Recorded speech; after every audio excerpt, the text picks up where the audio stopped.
တငယ်ချင်းများလုံးမဲမင်္ဂလာပါဖူတိုင်ယာရီမှာပြန်လည်ကြိုဆိုလိုက်ပါတယ်ဒီတစ်ခါစားတော့ဆိုင်တွေမှာသွားစားကြမလို့ပဲနဲ့ကိုတိုင်းအိမ်မှာပါစတာကိုလှုပ်ရှားကြမယ်နော်ဗီဒီယိုလေးကိုဆုံးထိကြည့်ရှုပေးပါအောင်အရင်ဆုံးခောက်ဆွဲပြုတ်ဖို့အတွက်ရေဆူလာပြီဆိုလို့ရှိရင်နန်းနပ်ပွင့်ရင်လင်းချင်းပွင့်ရင်ထည့်ပါမယ်နော်ပြီးရင်စားထည့်မယ်ခောက်ဆွဲကဒီစပဂက်တီခောက်ဆွဲကိုသုံးထားပါတယ်နော်လင်းချင်းပွင့်နဲ့နည်းနည်းပွင့်ကအိမ်မှာမရှိရင်မထည့်လို့ရပါတယ်နော်ထည့်ရင်တော့ပုံမွေးပါတယ်ပြီးရင်ဒီမှာမရုပ်ပွားတီရောင်စုံလေးတွေတုံးထားပါတယ်နော်အနီရဲ့အစိမ်းရဲ့အဝါရဲ့ပေါ့နော်အဲ့ဒါကိုတစ်ချမ်းလောက်သုံးပါမယ်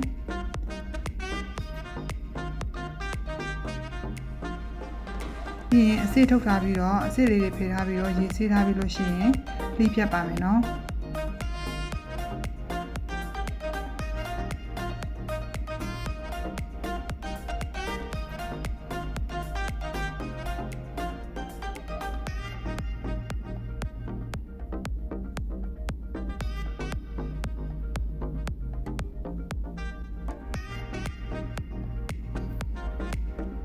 မွန်လာဦးနီကိုလည်းခွန်ခွာပြီးလို့ရှိရင်ရေဆေးထားပြီးလို့ရှိရင်ဒီမှာ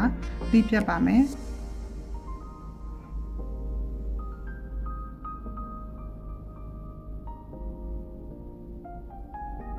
ခရမ်းချီတီတစ်လုံးကိုလည်းလှိထားပါမယ်နော်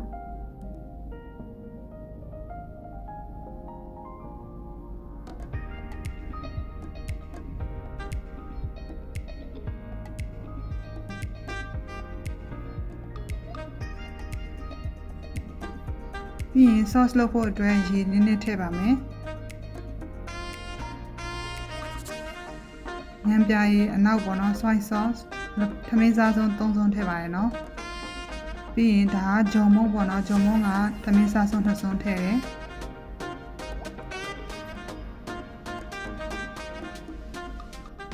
ပြီးရင်မှွေထားလိုက်ပါမယ်နော်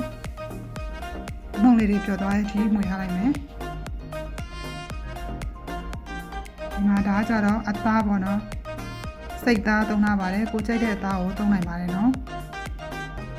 ပြီးရင်ဒါကြတော့စစ်တုံးစု2မွာလောက်ကိုနှုတ်ဆင်းထားပါမယ်အသားကိုကြော်ဖို့အတွက်ပါနော်ပြီးရင်ဒါကစစ်တုံးနေလှိထားတာလေးရယ်ကျန်တဲ့အသီးရွက်လေးတွေလှိထားတာလေးပေါ့နော်ပြီးရင်ဒါကြတော့ခရမ်းချင်တီပြီးရင်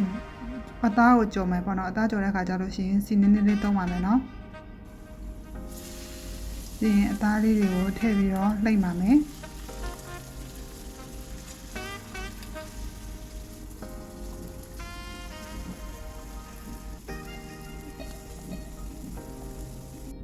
အသားကလေးရေထွက်လာတယ်ပေါ့နော်ရေထွက်လာလို့ရှိရင်ရေနည်းနည်းခန်းသွားခါနီးခါကြလို့ရှိရင်ဒီမှာအရသာထည့်ရပေါ့နော်စားလက်ဖက်ရည်စွန်းတစ်စုံငရုတ်ကောင်းမုံလက်ဖက်ရည်စွန်းတစ်စုံရယ်ပြီးရင်အစိမ်းမုံပေါ့နော်ပါပရီကာအဲ့ဒါကလက်ဖက်ရည်စွန်းတစ်စုံထည့်ပါမယ်ပြီးရင်အသားလေးတွေနည်းနည်းနူးသွားတဲ့အထိလှိမ့်ပေးပါမယ်နော်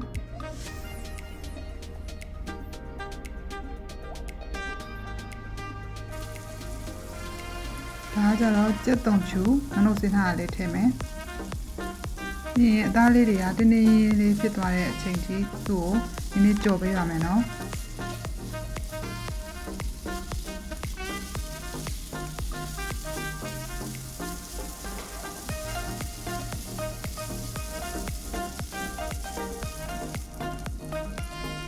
အဲ့ဆိုလို့ရှိရင်ရပြီပေါ့နော်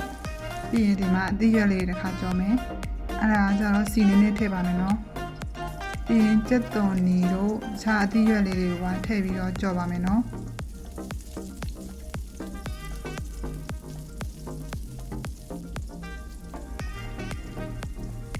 ရုပ်ပွားသည့်အစိမ်းပြီးလို့ရှိရင်ဒါကကြတော့မွန်လာဦးနီကျန်တဲ့ရုပ်ပွားသည့်အနီနဲ့အဝါနဲ့ဟိုပါထည့်ပြီးတော့ကြော်လိုက်ပါမယ်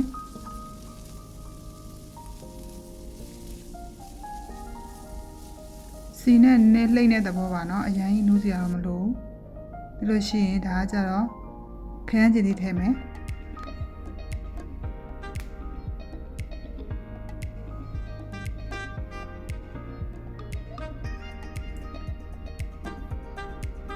ပြီးရင်ခုနကဖြောထားတဲ့ sauce လေးထည့်ပါမယ်เนาะ ရေပါနည်းနည်းထည့်ပါမယ်ပြီးရင်ခုနကကြော်ထားတဲ့အသားလေးတွေကိုပါထည့်ပြီးတော့မှုပါမယ်နော်